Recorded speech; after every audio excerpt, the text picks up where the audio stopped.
Alright, so I'm officially burnt out. Let's talk about it.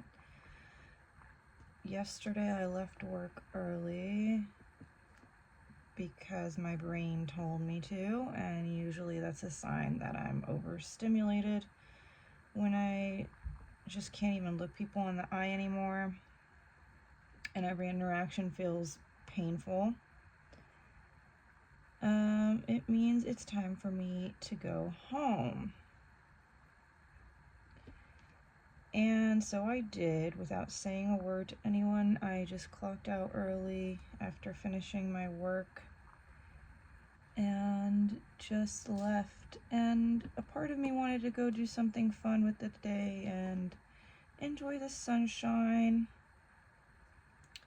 But then I ended up waiting 30 minutes for the bus, and by the time the bus came, I was just ready to go home. That 30 minutes was quite enough for me to just not even want to go have a day.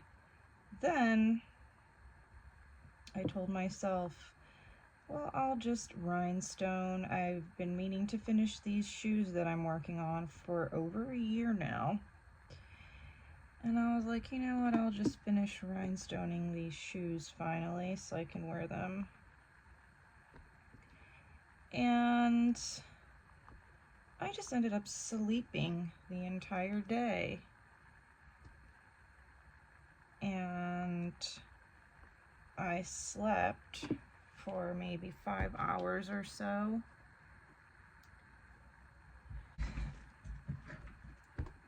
So I slept for 6 hours or 5 hours or whatever. And then I was up for a little bit. And then I went back to sleep at my normal time. And I woke up at like 4:30 or something, or 3:30, like the time I would wake up for work. And of course I was like, fuck that. I went back to sleep.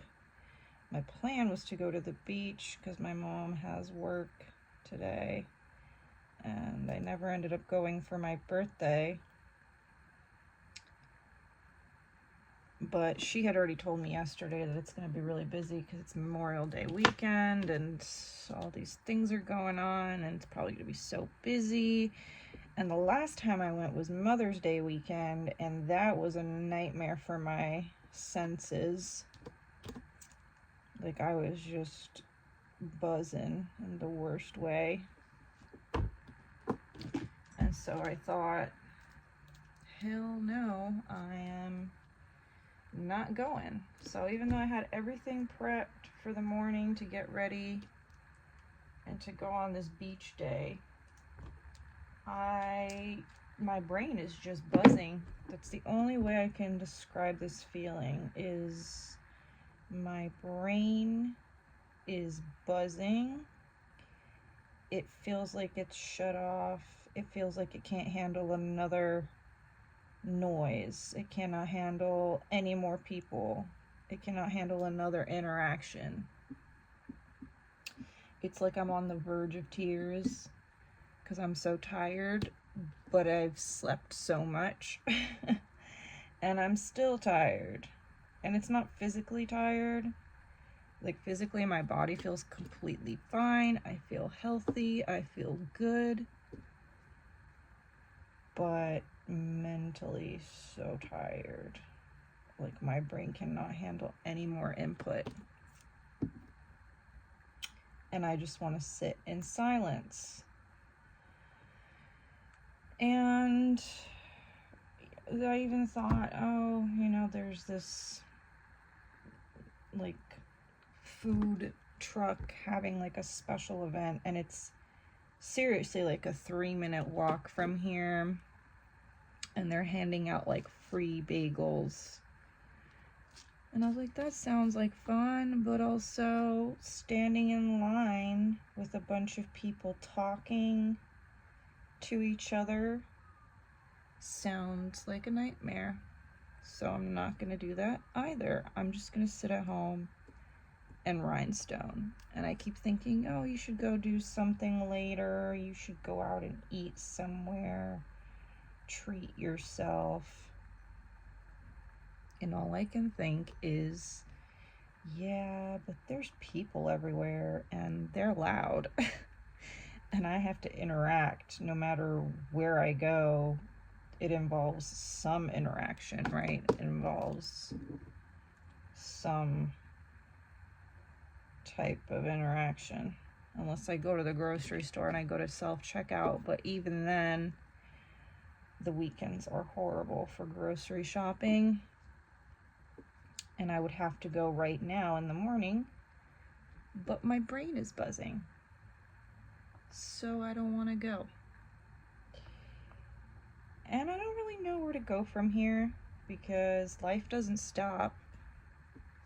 I still have to go to work on Monday, and I still need a paycheck.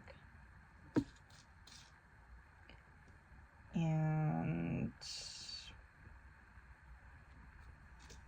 you know, I'm working on manifesting something else, but I just have to be good with where I'm at right now, because that's what I have in front of me. And talking to my manager about how I'm feeling seems almost impossible because I don't have a diagnosis. I can't get a diagnosis because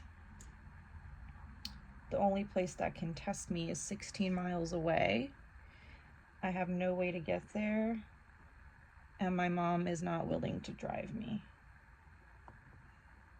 And I already missed my testing period because I had to wait like 4 months on a waiting list, and then they called me and they said it's now or never.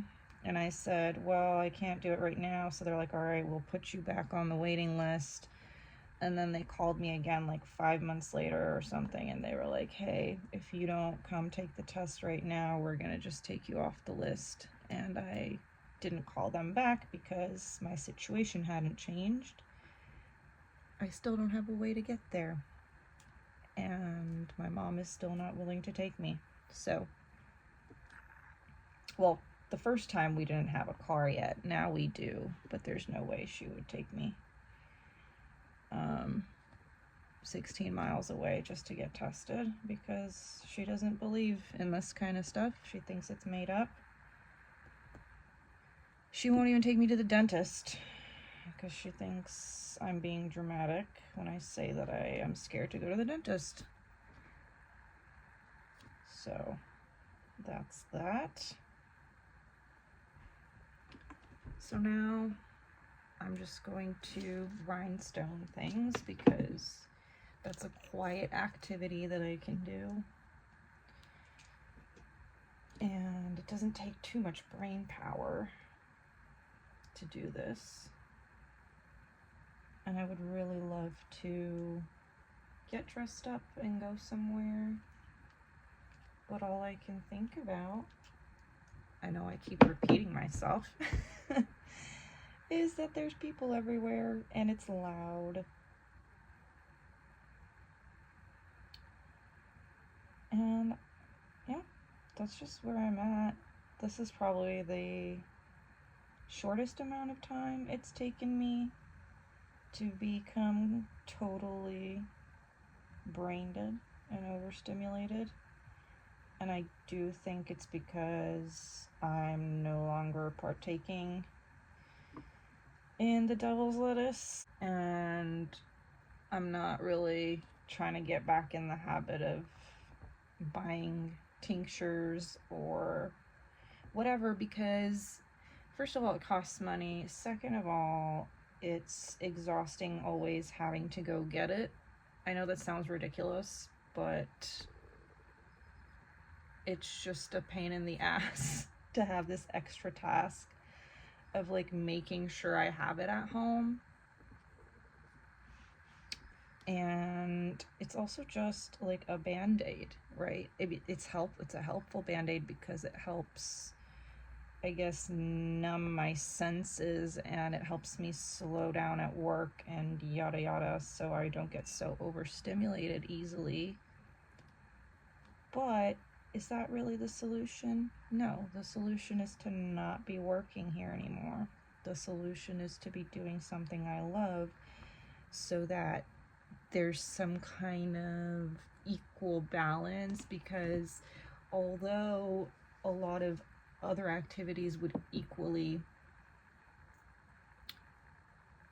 be like a sensory overload, right? Like whether you're modeling, whether you're doing DJing, whether you're doing whatever, right? You're still being overstimulated, but you're doing something you love. The you being me. I don't know why I'm talking in, what is it? Third person, second person? I don't know. So I would still be doing something I love,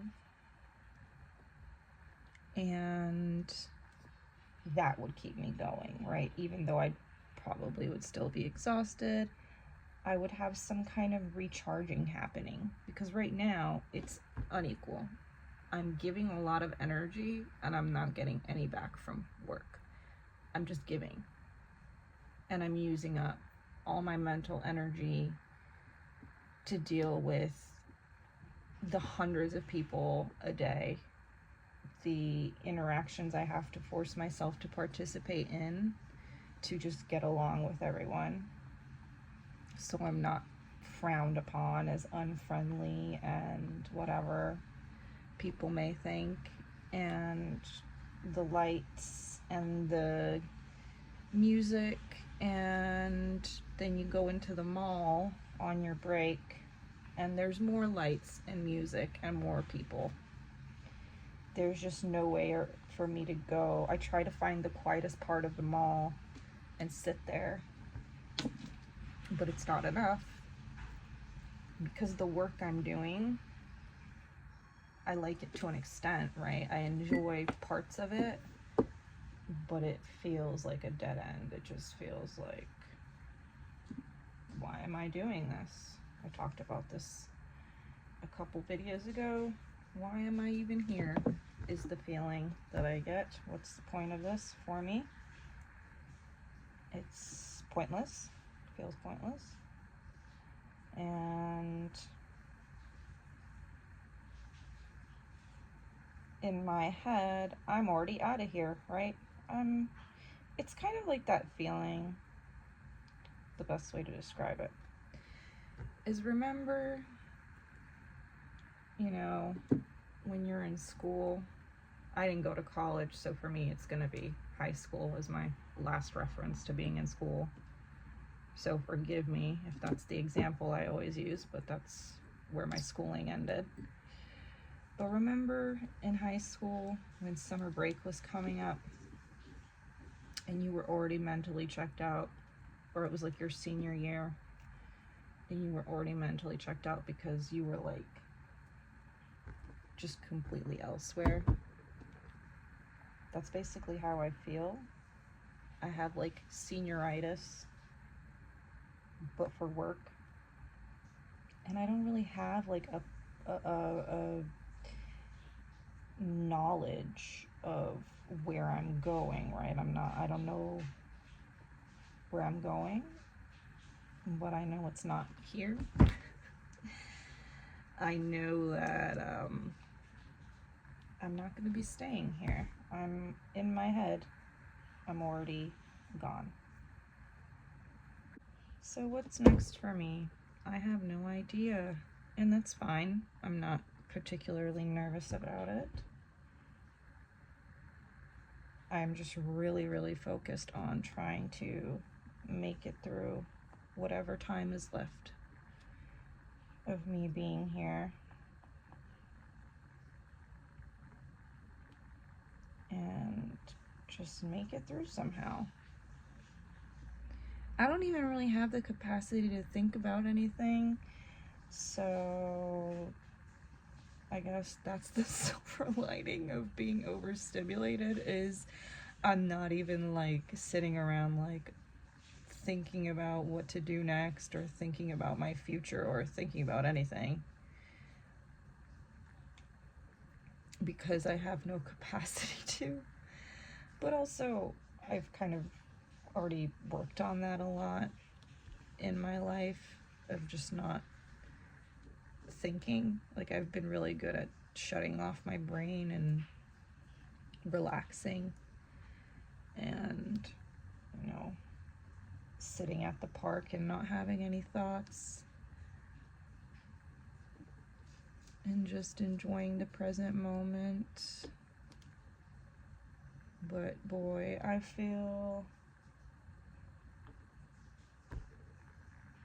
just feel like crying. I don't know how to describe it. So I'm gonna finish these shoes. Jeez Louise. So that's that. It wasn't a very exciting video, but it's not really meant to be. It's kind of just a very real look at my rise and fall of how energetic I was when I started this job and how quickly I've ended up where I am right now. There's not enough coffee on this earth to get me through this day.